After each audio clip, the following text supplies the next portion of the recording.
Have you ever asked yourself, am I running the wrong brake pads? Changing the brake pad material that you're running can totally revamp how your bike reacts to braking input and the overall power of the brakes. But which brake pad material is right for you? What brake pad material has more power, is quieter? That's what I'm going to cover in this video for you. So stay with me. Well, testing these IIIPRO brakes from China, I found out that they don't have the initial bite and the overall power I'm actually looking for. So I wanted to swap in some other brake pads to see if I can make them handle or brake more the way I want.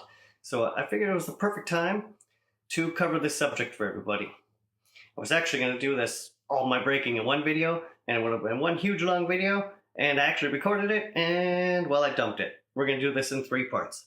This part, we're going to cover the characteristics of each brake pad material, and maybe help you choose which one you should be riding for your riding style. So after the intro, we're going to get right into it. So see you after the intro.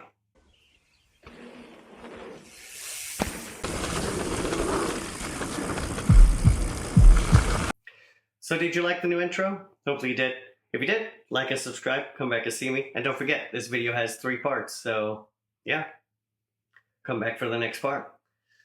I'm going to start off with the most common brake pad. It's the organic pad. This pad is included on pretty much all stock bikes. High performance bikes sometimes come with a metallic or other pads we'll talk about later on, but this pad is usually supplied on most stock bikes. The organic pad is made up of an organic material that's bonded together with a resin and then stuck on a backing plate.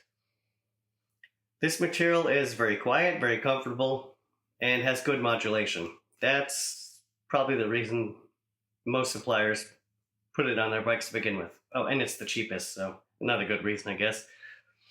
The downfall to these pads is when it gets wet, they pretty much give up their braking power. It's like, oh no, man, I got no brakes. Yeah, they're not very good in the rain. They kind of horrible. Other bad thing is they don't like to play with the heat. If you ride your brakes like an old grandma, come on, you know who you are. Or if you're really, really hard on braking, like very active, yeah, you don't want these pads either because they're going to glaze over. They overheat, get a little smooth surface on them, and yeah, you can pretty much chuck them in the trash. So the second pad material is metallic, and it's exactly what it sounds like. It's a metallic material that is sintered, so don't forget that word, sintered. That is sintered together to make a braking compound and then stuck on the backing plate. And it is the complete other side of the spectrum from the organic pad. Sometimes they're called sintered pads because of the I guess we'll call it the process. Yeah, it is the process. Because of the process sintering used to combine the materials. Wow, that was a blunder. We're gonna leave it in the video just for you guys. Yeah, anyways, have your laugh. So, these brake pads have a lot of power, a lot of initial bite. They're loud though. That's the one big downfall of these. When it rains, they start squeaking like an old lady. Yeah, they're pretty loud. Especially SRAM pads. Sorry, SRAM, but your pads are the loudest. Everybody knows that. Metallic pads, they brake well in the wet. They have very good initial bite. If you're actually looking for overall power, this is the pad for you. And they take the heat a lot better than the organic pad. But there's another pad that they kind of use and combine this. So this is the semi-metallic pad. Whoa, that's weird, huh? It's actually what these are right here, these gaffers. They're a semi-metallic. Semi-metallic pad is like an organic pad. The materials are held together with a resin, but they mix in some metallic parts in there to aid in the wet braking and the initial bite and overall braking power. You can't really classify all semi-metallic pads the same because each manufacturer has a different little mix they like to throw in there. So the semi-metallic pads from one company to another can vary drastically in their braking performance. Just keep that in mind. Really good thing about these pads is though that they bridge that gap, and you're riding rain and dry and you still want the modulation. They still have good modulation and a little bit more power. I run these on all of my non-e-bikes because they provide enough power for how I ride those bikes, and I don't have the extra weight of the e-bike, so really good pad. The fourth brake pad type, well, this is the Rolls-Royce pads right here. Not every manufacturer is producing one, but the ones that are producing some pretty good pads. This is the ceramic pad. So the ceramic material, it's not like they're taking some pottery and smashing it up and like gluing it together, slapping it on a backing plate. You know, it's a specially designed ceramic material. But it's also held together with a resin. Most manufacturers are mixing in some brass or copper and some other metals in there too. So it's, I guess that we call it kind of a ceramic semi-metallic pad, if you will. But these pads are the Rolls-Royce. They provide even less feedback in the levers than the organic pads, so they are also very comfortable. They have decent modulation, kind of on the row of, I'd say, the semi-metallic pad, but they can take the heat a lot better than any of the pads. And they don't transfer the heat into the rotor as much. So if you've got a problem with overheating your brakes, or they get spongy, and you lose your, well, so you're boiling brake fluid basically, you might want to try these pads out because they transfer a lot less heat into the brake caliper and into the fluid then. Wow, I should really heed my own advice on this one because I boil brakes all the time. Anyways, so let's move on.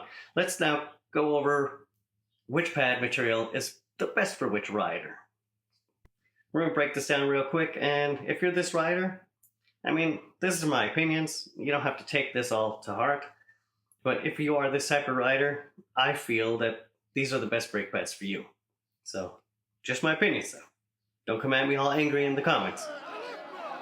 So if you're the rider that pretty much only rides in nice weather, might pinch out on the rain, but it isn't planned, and you ride only single tracks and trails that are relatively easy, blues, greens, and fire roads, then organic pad. Just stay with the organic pad. The organic pad is perfect for you. You don't need a better pad. The organic pad, nice and quiet, nice and comfortable. Have yourself a wonderful day on that pad. Now, as you move up and you're starting to ride a little bit harder trails, you're dipping yourself into them reds and you're requiring a little bit more braking and a little harder braking going into corners and going into features, then I would recommend stepping up to the semi-metallic pad. The semi-metallic pad, yeah, you're going to have to relearn a little modulation because they bite a little more aggressively, and you're going to have a little bit more vibration and feedback in your levers.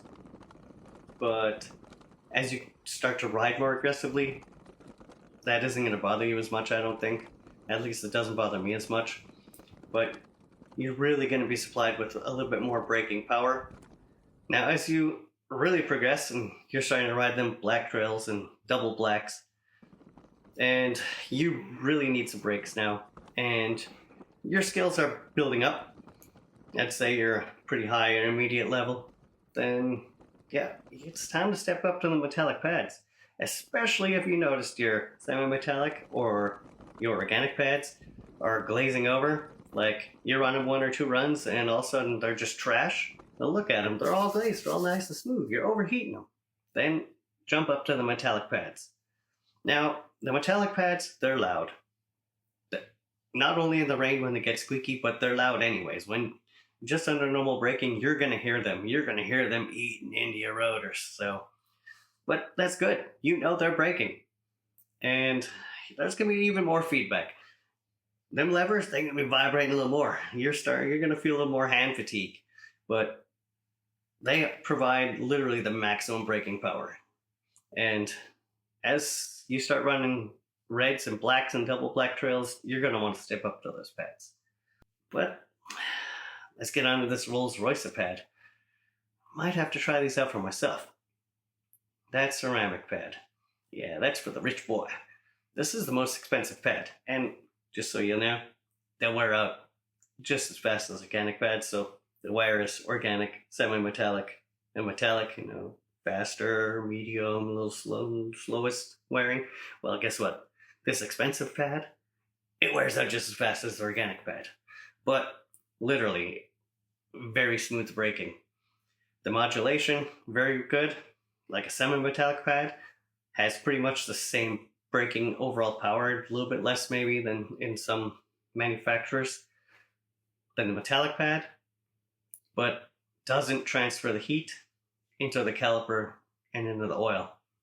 Don't forget, there's a second and a third part of this video coming up. In the second part, we're going to go over changing brake pads the correct way and bedding them in, because, well, bedding in your brake pads is a good thing, believe me. I never used to bed them in when I started. My brake pads lasted longer and I had a lot more braking power. Wow, it was amazing. So we're going to cover that too at the end of the changing your brake pad video. And the third video in this series is going to be some braking techniques. Just some basic stuff and some more advanced stuff that I've learned through my years of mountain biking now, and that some of them I actually practice. We'll go over some drills and yeah, just show you some neat little tricks that if you're not doing them and you learn them, they'll help you out. They really will. They definitely made me much safer and much faster on a bike. I know that sounds dumb, safer and faster, but you'll see. We'll explain it in the third video. And don't forget, these China brakes we're testing, I'm going to give them away. In the third part of this video, we're going to give them away. Or we're going to set up the giveaway. Because we'll announce the giver. Not the giver. We'll announce the winner. Man, that's another blunt. We'll announce the winner in the long-term review of the IIIPRO brakes. So stay tuned. Video 3, you're going to have to watch it, because if you miss it, you're not going to be able to enter the giveaway. So that's all I got for now. Once again, come back and see me at the channel. And yeah, never stop shredding. Dave out.